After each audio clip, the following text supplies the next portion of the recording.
নমস্কাৰ ছাৰ বাইদেউসকল, আমি সকলোৱে জানো যে ৰাজ্যৰ মুখ্যমন্ত্ৰী ডক্টৰ হিমন্ত বিশ্ব শৰ্মা ডাঙৰীয়াই ঘোষণা কৰি কৈছিল যে 1 এপ্ৰিল 2025 পৰা কাৰ্যকৰী হোৱাকৈ ৰাজ্যৰ চৰকাৰী কৰ্মচাৰীসকলৰ বাবে অসমত UPS প্ৰৱৰ্তন কৰিব। কিন্তু বৰ্তমান সময়লৈকে অসম চৰকাৰে UPSৰ ওপৰত কোনো SOP প্ৰকাশ কৰা নাই।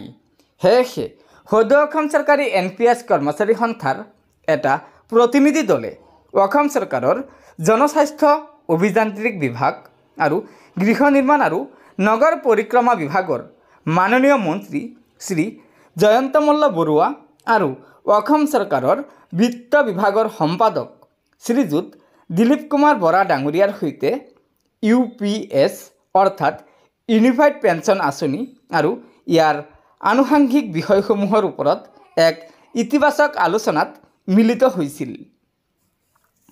অসুবিধাসমূহ পুংখানুপুংখভাৱে পৰ্যালোচনা কৰা হৈছিল আৰু খচৰা চূড়ান্ত কৰাৰ পূৰ্বে বিষয়টো স্থায়ী সমিতিৰ সন্মুখত ৰখা হ'ব, যাতে কৰ্মচাৰী আৰু শিক্ষকৰ স্বাৰ্থ সুৰক্ষিত হোৱাটো নিশ্চিত হয়। কমিটিৰ প্ৰতিবেদন চূড়ান্ত হোৱাৰ পিছতে ৰাজ্য চৰকাৰে UPSৰ অধিসূচনা জাৰি কৰাৰ সম্ভাৱনা আছে। অৱশ্যে কেইটামান কথা স্পষ্ট কৰাৰ প্ৰয়োজন।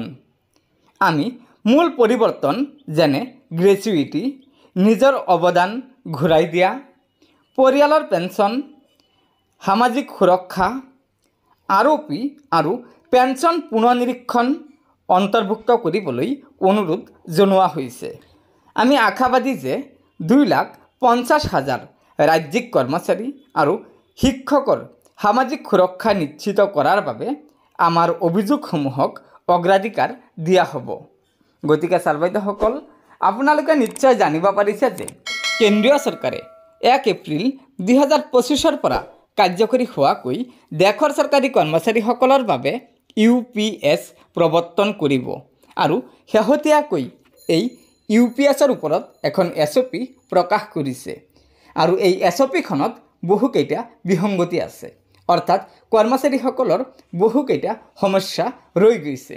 সেয়েহে এই কেন্দ্ৰীয় চৰকাৰৰ SOP সংশোধন কৰি অসমত UPS প্ৰৱৰ্তন কৰাৰ বাবে ৰাজ্য চৰকাৰক দাবী জনাইছে সদৌ অসম চৰকাৰী NPS কৰ্মচাৰী সন্থাই।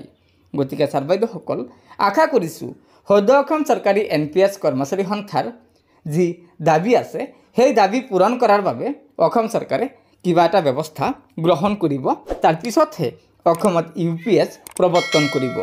গতিকে ছাৰ বাইদেউসকল, লগৰ বন্ধুবৰ্গক এই ভিডিঅ'টো শ্বেয়াৰ কৰি আজিৰ এই গুৰুত্বপূৰ্ণ খবৰটো জনাই দিব আৰু নতুনকৈ অহা ছাৰ বাইদেউসকলে অনুগ্ৰহ কৰি আমাৰ এই চেনেলটো ছাবস্ক্ৰাইব কৰি ল'ব। ধন্যবাদ। জয় আই অসম।